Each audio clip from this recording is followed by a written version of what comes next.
पहला सवाल है हमारा 399। It promotes the study of whole behaviour. Whole की बात कौन करता है जी? होल की बात कौन करता है? जो कहते हैं whole is greater than its part. इसकी बात कौन करता है? सी, बिल्कुल आप लोग ठीक बता रहे हैं।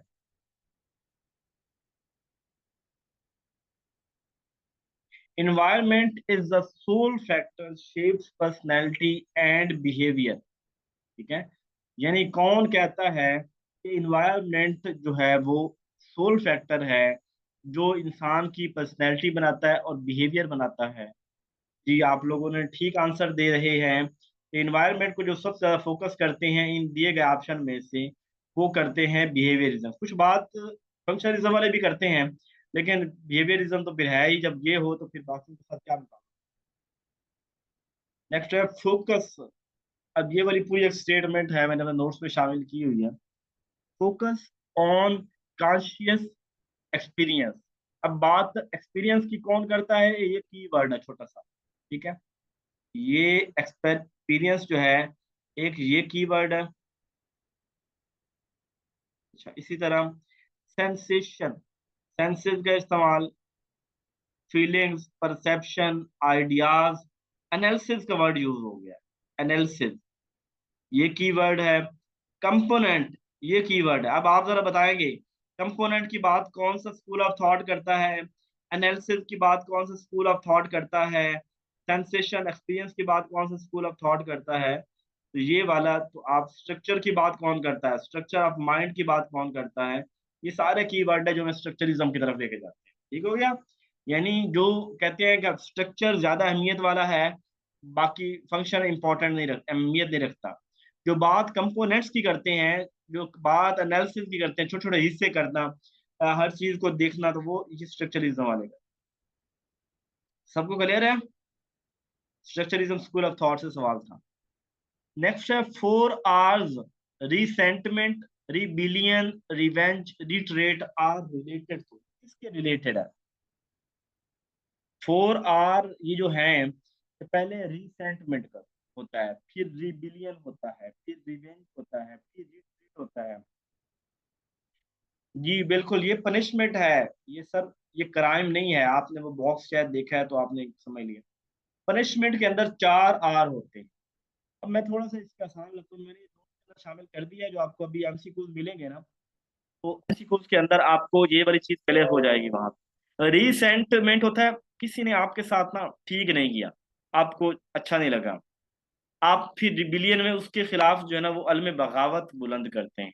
यानी थोड़ा उससे आप बागी हो जाते हैं। कोई काम कहता है आप उसका काम नहीं करते, उसका वो कॉल करता है आप उसकी कॉल भी काट देते हैं कि बंदा ठीक है इसी। फिर आप रिवेंज लेते हैं, किसी मौका मिलता है आप उससे बदला लेते हैं, और आप अपना उधार पूरा करने के बाद रीट करते हैं उसके साथ जो उसने किया था, आपने उसका वो बदला चुका दिया है। तो ये पनिशमेंट के हैं, मैंने इसके नोट शेयर कर दिए हैं। ठीक है, वो आप लोग जो है वो जब इसको दूसरी दफा रिवाइज करें बाद में, तो वो देख लीजिएगा। कुएंग, ये हमने बात कर चुके हैं पहले। कुएंग कौन सा फेज है? कुएंग जो है वो कौन सा फेज है? जी सेकंड। बबलिंग तीसरा था। क्राइंग पहला था। कुएंग जो है वो, और वन वर्ड फोर्थ फेज होना था। इग्नोरिंग बिहेवियर अल टुगेदर, ये वाली मैंने भी नोट्स के अंदर बात शामिल कर दी है। ये कुछ टर्म्स मैं अभी पढ़ा देता हूँ ताकि आपको याद रहे। ये जो है ना क्लासिकल कंडीशनिंग और बीएफ स्किनर, इन दोनों के अंदर थॉर्नडाइक में भी ये बात आती है। एक्विजिशन क्या होती है? जब हम कोई चीज ले रहे होते हैं, एक्विजिशन यानी जो हम एक, जो न्यूट्रल स्टिमुलस के ऊपर हमारा रिस्पॉन्स होता है वो हमारा एक, ये कुछ हमने अचीव। अब मैं इसकी मिसाल देता हूँ कि बेल बजती थी और डॉग के मुंह से सलाइवा आता था। अब बेल के साथ उसकी एसोसिएशन हो गई। क्लास हो रही है, इनको बता दें जो ग्रुप में मैसेज कर रहे हैं। अच्छा, जो बेल बजने से उसके मुंह से सलाइवा आता था, ये उसका, ये एक्विजिशन है कि उसने एक न्यूट्रल स्टिमुलस पे उसका रिस्पॉन्स आ रहा है। जनरलाइजेशन होती है कि तमाम तरह की बेल बजने पे उसके मुंह से सलाइवा आ जाता है। जनरलाइज है, जब भी बेल बजेगी आ जाएगा। कोई बेल चेंज भी करे वो उसको। अच्छा, डिस्क्रिमिनेशन होता है कि जिसके अंदर अब मुख्तलिफ बेल बज रही हैं, एक बेल पे खाना मिलता है, एक पे नहीं मिलता, यानी वो स्पेसिफिक बेल जिसके ऊपर खाना मिलता है। अब डॉग इस काबिल है कि वो उस बेल को रिकॉग्नाइज करे, सिर्फ उसी बेल के बजने पे तैयार होकर खाना मिलेगा, बाकी बेल पे तैयार ना हो। एक्सटिंक्शन होता है किसी चीज का गायब हो जाना। बड़े अरसे तक बेल नहीं बजी, तो डॉग को भी कोई नहीं, डॉग भूल गया हुआ है कि बेल को खाना आ जाता है, डॉग खा लेता है। फिर बड़े अरसे बाद बेल बजी, तो डॉग के फिर कान चौंक के कि हाँ यार ये एक्सटिंक्शन में किसी चीज का खत्म हो जाना, वीक हो जाना, खत्म हो जाना। स्पॉन्टेनियस होती है कि बड़े अरसे बाद दोबारा बेल बजी तो दोबारा डॉग का जो है ना वो हो कि हाँ यार ये बेल बजती थी, मुझे खाना मिलता था, इस तरह। अब ये जो होता है इग्नोर करना, यानी ये चीज खत्म हो गई है। एक चीज इग्नोरिंग बिहेवियर टुगेदर, कि कोई बिहेवियर जो है वो आप उसको इग्नोर करते हैं, वो एक्सटिंक्शन होता है, यानी गायब हो जाना, खत्म हो जाना। ठीक है, ये भी थ्योरी आप सुनेंगे ना क्लासिकल कंडीशनिंग और बीएफ स्किनर की, तो आपको ये वाजे इसका समझ आ जाएगा। मजीद ही मैंने पॉइंट्स भी यहाँ पे शामिल करती हैं।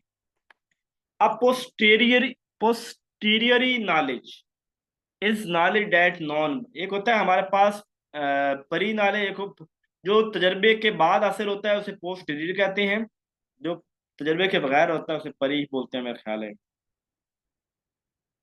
अकॉर्डिंग टू जोहन लाक कहता है ना कि child is a blank slate, write what you want to write. बच्चा खाली स्लेट की मानद है, उसका वो कोरा कागज है, उसको कुछ नहीं पता। आपने इस दुनिया के आने के बाद उस बच्चे को जो सिखाना है वही सीखेगा। ये बिहेवियरिज्म वाले जो है ना इसी की बात करते हैं, और जॉन लॉक भी बिहेवियरिस्ट था। तो अब ये कहता है कि बच्चा जो पैदा हुआ है ना, उसके माइंड के अंदर कोई आइडिया नहीं है, कुछ भी नहीं है, कुछ भी नहीं है, जो कुछ है वो यहीं से मिला है। बच्चा हेरिडिटी को इग्नोर करते हैं कि कुछ भी नहीं लेके आया। ठीक है, ये टाबुला रस्सा टर्म दी थी, टाबुला इसी के लिए जॉन लॉक ने इसी टाबुला रस्सा बोला था, और टाबुला रस्सा का मतलब है कि child is a blank slate, ये बात की थी। इसके ऊपर जो चाहे आप लिख दें। अकॉर्डिंग टू जीन प्याजे, children are no longer egocentric when entering. बच्चा कब इगोसेंट्रिक नहीं होता, यानी खुद से बातें करना अब छोड़ देता है बच्चा, तो ये कौन सी स्टेज में होता है, और कब वो अब इगोसेंट्रिक नहीं होगा। बच्चा परी ऑपरेशनल स्टेज के अंदर इगोसेंट्रिक होता है, जब वो कंक्रीट में जाता है ना तो इगोसेंट्रिसिज्म जो है वो खत्म हो जाता है, सारी बुरी आदतें परी ऑपरेशनल के अंदर होती हैं बच्चे की ना। तो ये कंक्रीट में जब जाता है तो परी ऑपरेशनल वाली आदतें खत्म होना शुरू हो जाती हैं। अकॉर्डिंग टू प्याजे, formal stage start at the age of, formal stage कब स्टार्ट होती है प्याजे के अनुसार, प्याजे के नजदीक फॉर्मल स्टेज कब स्टार्ट होती है, 11 साल की उम्र के बाद। ठीक है, पहले 0 से 2 साल सेंसरी, 2 से 6 साल परी, और 7 से 11 साल कंक्रीट, और 11 से ऊपर जो है वो फॉर्मल स्टेज हो जाती है।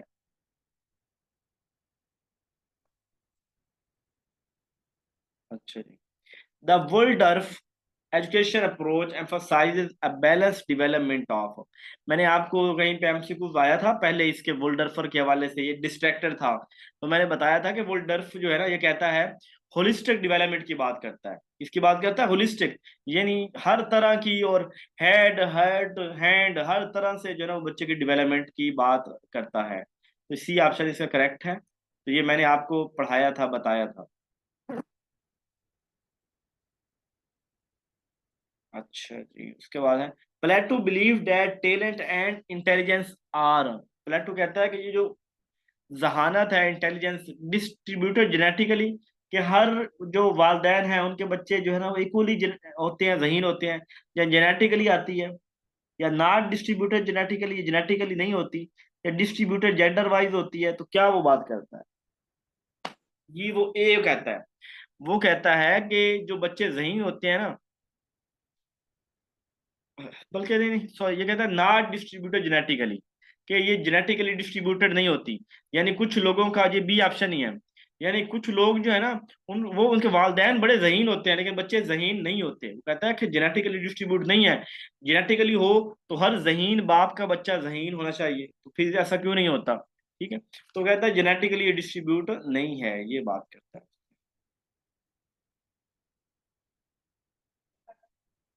The longer a particular ability is unused the it becomes, अगर कोई आपकी एबिलिटी है आप बड़ा अर्सा तक वो नहीं करते, यानी आप टाइपिंग मास्टर हैं और बड़े अरसे से टाइपिंग नहीं करेंगे तो क्या होगी, टाइपर वीक हो जाएगी। यानी कोई भी काम आप करते हैं अगर बड़े अरसे तक नहीं करेंगे तो वो आप उसके अंदर वीक हो जाएंगे। Which of the following should be used to increase correct response and appropriate behavior? जब आप बच्चे को चाह रहे हो ना कि यार बच्चा का जो है ना इसके बिहेवियर को इंक्रीज करना चाह रहे हैं, वो ये चीज बार बार करे, कोई अच्छा काम किया है तो हम चाह रहे हैं कि वो काम दोबारा करे, तो पैसे देंगे उसको, प्रेज करेंगे, इग्नोर करेंगे या स्ट्रिक्टनेस करेंगे, तो ये प्रेज है। ठीक है, रिवार्ड जो होता है ना, जब भी रिवार्ड की बात होती है ना, रिवार्ड एक टेम्परेरी चीज है। क्या है? टेम्परेरी। रिवार्ड वक्ती लालच है, ये देर पा चीजें नहीं होती। तो आप चाहते हैं कि उसकी आदतें देर पा अच्छी बने, तो इसके प्रेज होता है। रिवार्ड तो लालच होता है। Which form the following should you use to decrease minor inappropriate behavior? अगर बच्चे के अंदर कोई छोटी मोटी बुरी चीज है ना, तो आपको क्या करना चाहिए? उसकी तारीफ करनी चाहिए, पुत्र तेरा हूँ तू बहुत चंगा करता भी है। रिवार्ड देना चाहिए, स्ट्रिक्ट, या इग्नोर करना चाहिए। बिल्कुल आप ठीक कह रहे हैं कि जब बच्चे में छोटी छोटी बुरी आदत हो ना, छोटी मोटी, तो हर बात पे लड़ाई नहीं जानती, कुछ इग्नोर कर देना चाहिए, बच्चा खुद ही समझ जाएगा कि यार ये मैं ना गलत था। द वर्ड पेडागोजी, पेडागोजी का मतलब क्या है? To lead the child, to teach the child, to educate the child. सारे ही मतलब इसके ठीक बनते हैं, लेकिन जो असल चीज है ना, वो जो सही उसका वर्ड का मतलब बनता है ना एटमोलॉजिकली, वो होता है टू लीड द चाइल्ड। ठीक है, एटमोलॉजिकल जो वर्ड होता है ना, वो लीड द चाइल्ड होता है, बाकी ये सारी बातें ही ठीक है। Human activity can't be broken into elements, कौन कहता है कि यार इंसान के जो काम हो ना इनको हिस्सों में तकसीम नहीं किया जा सकता, बल्कि whole is greater than its part की बात करते हैं। कौन करते हैं बात जी? Whole is greater than its part की बात कौन करता है? देखें, जो लोग कह रहे हैं बी स्ट्रक्चरलिज्म, और स्ट्रक्चरलिज्म वाले तो हिस्सों की बात करते हैं, वो तो ब्रोक करते हैं। या स्टार्ट वाले कहते हैं कि ब्रोक नहीं कर सकते, इंसान एक मुकम्मल एंटिटी है, वो उसको जो है ब्रोक नहीं किया जा सकता। एमन इज अ प्लेयर, एमन प्लेयर है, और she is also a dancer, वो डांसर भी है। अब कौन सी इंटेलिजेंस जो है वो डज शी हैव, ये हमने स्पेशल जो है ना वो उसकी, सॉरी कह रहा हूँ, गार्डनर की मल्टीपल इंटेलिजेंस थ्योरी में से है कि अगर बंदा एक प्लेयर हो और एक एथलीट भी हो या डांसर भी हो, तो कौन सी उसके अंदर काइनेस्थेटिक आ जाएगा। ठीक है, मतलब उसके अंदर दोनों सलाहियतें इसी से रिलेट कर रही हैं, भाग दौड़, जिस्म की हरकत वगैरह इससे, तो काइनेस्थेटिक है ये दोनों। जबरदस्त। ये मैंने इसको लिखे भी है कौन कौन सी सलाहितें हैं उसकी। A person varies his respond till an appropriate behaviour is succeeded, एक बंदा बार बार कोई काम करता है, स्पेशल कहते हैं ये खला स्पेस के मुतालिक, जो अलूम होते हैं ऐसे, नजूमियत वाले अलूम होते हैं जो गैबाना, यानी कि वो सितारों का इल्म हो गया, आसमानी इल्म, जैसे एस्ट्रोलॉजी का इल्म, एस्ट्रोनॉमी, सितारों का इल्म, और इसके अलावा स्पेस के अंदर जितने सैटेलाइट हैं, जितनी गैलेक्सीज हैं, उनके बारे में इल्म, उनके बारे में ज्यादा इंटरेस्ट होना, ये वाला हम कहते हैं मल्टीपल वो सॉरी स्पेशल इंटेलिजेंस बोलते हैं। और बहरहाल ये यहाँ पे अगले सवाल में आए, अ person varies his response till, कोई काम आप बार बार करते हैं ताकि आप जो है वो उसके एक्सपर्ट हो जाएं। ठीक है, तो क्या अनटिल आप एक्सपर्ट हो जाएं, ये मल्टीपल होता है रिस्पॉन्स, ये बी ऑप्शन ठीक है, आप गलत लगा रहे हैं, बी बी। देखें बात, देखें, अ पर्सन वेरीज हिज रिस्पॉन्स, अपने रिस्पॉन्स को वेरी चेंज करता है, टिल एन अप्रोप्राइट बिहेवियर, जब तक एक मुनासिब बिहेवियर नहीं होता है सक्सीडेड, यानी कोई खास काम हो रहा है, तीर कहीं फेंकना चाह रहा है, बार बार मारेगा अनटिल के वो कामयाब नहीं हो जाता, तो ये लॉ ऑफ मल्टीपल रिस्पॉन्स है, law of multiple.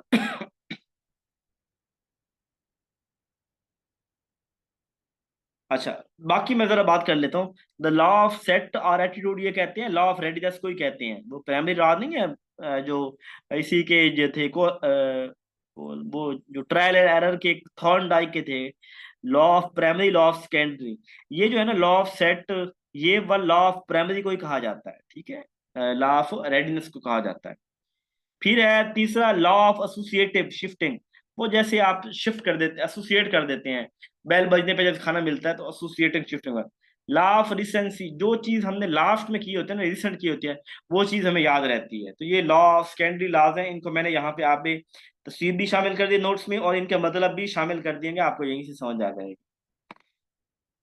Last second last question है, the law of effect implies, मुझे नींद आ रही है, मुझे पता नहीं होना कि मैं सवाल नींद में समझा रहा हूँ कि मैं जाग के समझा रहा हूँ। The law of effect implies, law of effect क्या कहता है? मैंने आपको बताया था जब कोई काम आप करें और आपको मजा आए तो वो लाफ इफेक्ट होता है, यानी आप वो बार बार करते हैं। और अगर आप नहीं करते तो मजा आपको नहीं। लर्निंग और non learning of a response is related to the satisfaction it provide. कि आपको सेटिस्फेक्शन मिलेगी तो आप काम, वो काम बार बार करेंगे, यानी आपका वो लर्निंग का, यानी आप किसी उस्ताद से तभी सीखेंगे जब उसका तरीका बड़ा जो है वो इंटरेस्टिंग हो। ठीक है, ये चीज होती है। इसके अलावा extrinsic reward must be apply to right response, बाकी ऑप्शन और हैं।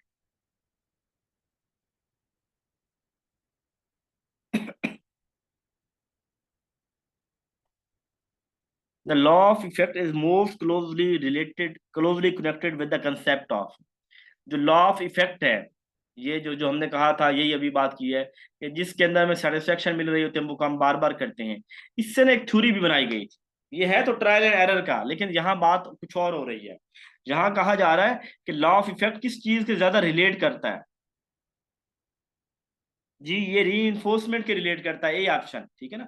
यानी लॉ ऑफ इफेक्ट से ही ये बीएफ स्किनर ने थ्योरी दी थी। बीएफ स्किनर इसी लॉ ऑफ इफेक्ट के ऊपर बेस करती है। तो ये जो है ना, मतलब लॉ ऑफ इफेक्ट का ताल्लुक जो है वो रीइंफोर्समेंट के साथ है, ए के साथ। 420 क्वेश्चन हो गए। आज के लिए इतना ही। मेहनत कीजिए, मेरे सवालों को सिर्फ एक दफा पढ़ लीजिएगा, यानी आधा घंटा 1 घंटा दे लीजिएगा, लेकिन जो काम कर रहे हैं उसको तसल्ली से करें।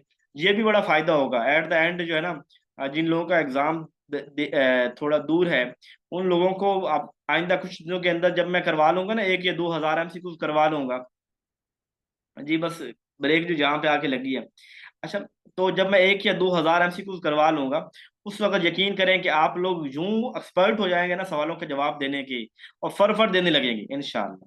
अभी चूंकि नए हैं और नई नई चीजें आ रही हैं, कंसेप्ट में रिवीजन कर रहा हूँ। जो लोग रोजाना की बुनियाद पे डेली क्लास ले रहे हैं, अगर पाकिस्तान है, टेक्निकल इश्यूज रहते हैं, कोई नेटवर्क का इशू होता है, तो आप उसकी रिकॉर्डेड वीडियो सुने, जो कि मैं फौरी शेयर कर देता हूँ। तो आप जो है वो आप उसकी प्रैक्टिस करें। ठीक है, तो इनशाला आप जो है वो 1000 2000 MCQ के बाद आप 5000 तक मैंने जाना है। तो फिर हलवा होना है हमारे लिए। आपने कहना है सर ये जाएं, ये भी आता है, ये भी आता है। जो लोग साथ अटैच होंगे, और जो लोग नए हैं, मतलब जिन लोगों ने कभी क्लास लेनी है कभी नहीं लेनी, जिन्होंने पढ़ना है कभी नहीं पढ़ना, उनके लिए तो हमेशा ही जो है ना वो मुश्किल चीजें होंगी। ठीक है, अपना ख्याल रखिएगा। दुआ में याद रखिएगा। कल मैं इंशाल्लाह, आज अगले उम्मीद है 2 टेस्ट आपने कर लिए होंगे, साइकोलॉजी का एक टेस्ट भी आपके साथ शेयर कर दूंगा।